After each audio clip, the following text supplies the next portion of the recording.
পুরো জীবনটা এটা হচ্ছে লালসাময় একটা জীবন, লোভ, মরিচিকা, মায়াজাল। এই মায়াজালে আমরা আটকে আছি, ফলে মৃত্যুর কথা আমরা ভুলে গিয়েছি। পাগলের মতো ছুটছিট, আরো টাকা লাগবে, আরো খ্যাতি লাগবে, আরো যশ লাগবে, আরো দাপট লাগবে। আমার এত টাকা দিয়ে কি হবে? এত সম্পদ দিয়ে কি হবে? এত ব্যস্ততা দিয়ে কি হবে তোমার? স্টপ, থামুন, অনেক হয়েছে। আন্না, থামুন, take a rest, take a breath and think about death. Think that you have to go back to your Lord.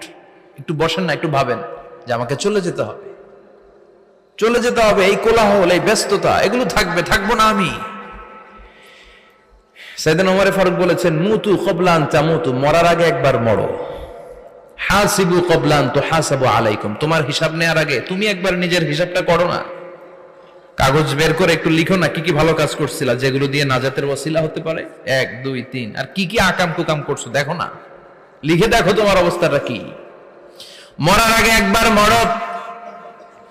মরার আগে খাটের মধ্যে শুয়ে শটান করে চোখ বন্ধ করে একবার মরার ভান করে দেখেন কেমন লাগে। চোখটা বন্ধ করেন আর ভাবেন আপনি নাই, কি কি হতে পারে ভাবেন। আপনার ছেলে মেয়েরা কান্না জুড়ে দিবে, আপনার প্রাণের স্ত্রী বিলাপ শুরু করে দিবে, বন্ধু বান্ধবের চিৎকার আর মাতম, স্থানীয় এলাকার মসজিদে ঘোষণা, অমুক এলাকার নিবাসী অমুক ভাই অমুকের ছেলে অমুক দুনিয়ায় নাই। সব আত্মীয়রা চলে আসবে, ফেসবুকে স্ট্যাটাস দেয়া হবে, সবাই সবাইকে জানাবে বিকাল 4টায় অমুক হাই স্কুল ময়দানে আপনার জানাজা। ছুটে আসবে, সবাই ছুটে আসবে আপনাকে শেষ বিদায় দিতে, গুড বাই জানানোর জন্য, আল ওয়াদা, বিদায় জানাতে আসবে সবাই। 4 তাকবীর দিয়ে আপনার জানাজা হবে, অশ্রুসিক্ত জানাজায় আপনার বিদায় হবে। কাঠের খাটিয়ার মধ্যে করে কাঁধে তুলে আপনার কবরে নেওয়া হবে। আগে থেকে খুঁড়ে রাখা কবরটার মধ্যে আপনারে বিছিয়ে দেয়া হবে। বাঁশের কচি দিয়ে তার উপরে মাটির চাপা দিয়ে সব চলে যাবে। ভাবেন না একবার চোখ বন্ধ করে, this is the circle of life, this is the nature of life. এটা সবার হবে, আমার হবে, আপনার হবে।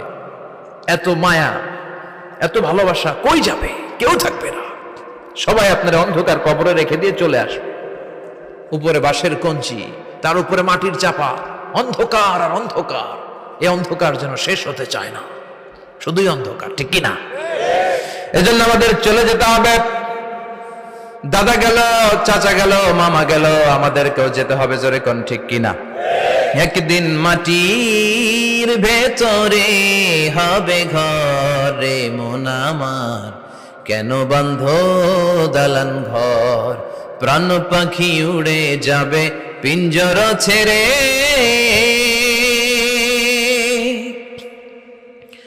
ধরা ধামে সবই রবে, তুমি যাবে চলে, বন্ধু বান্ধব যত, মাতা পিতা যারা সুত, সবই হবে তোমার পরে।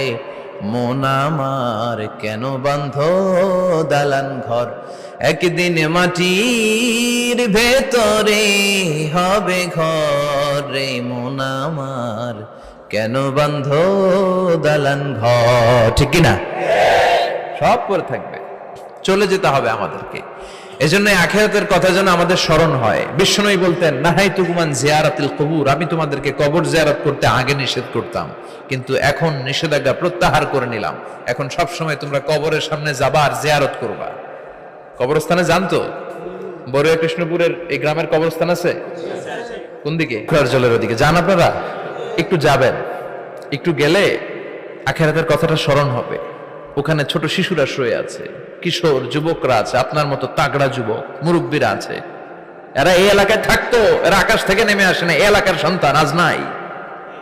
একটা সার্টেন পিরিয়ড শেষে আপনিও থাকবেন না। This is the nature of life, this is the circle of life. ছোট্ট শিশু হয়ে এসেছিলেন, শৈশব, কৈশোর, যৌবন, প্রৌঢ়ত্ব। আগে ছিলেন সিঙ্গেল, বিয়ে করে হয়ে গেলেন ডবল। এরপরে আল্লাহ আপনাকে একটা মেয়ে দিল, এরপরে মেয়েকে বিয়ে দিয়ে শ্বশুর হলেন, এরপরে ওই মেয়ের ঘরে সন্তান হতে নানা হলেন। আর কতদিন? অনেক দিন হলো তো, অনেক লম্বা সময় পেয়েছেন আপনি। Think about death. এবার যাওয়ার কথা ভাবেন, আখিরাতের সামানের কথা ভাবেন, ফিরে যেতে হবে। কি শক্তিশালী যুবক, বার্ধক্য চলে আসলে লাঠি ছাড়া চলতে পারে না। কুচকুচে কালো দাড়ি সাদা হয়ে যায়, দাড়ির শুভ্রতা, বয়সের ভার, রং ধরা যৌবন জং ধরে শেষ, ঠিক কিনা? This is the circle of life. যুবক ভাইরা, এটাই জীবন, চলে যেতে হবে, কেউ থাকতে পারবে না, ঠিক কিনা?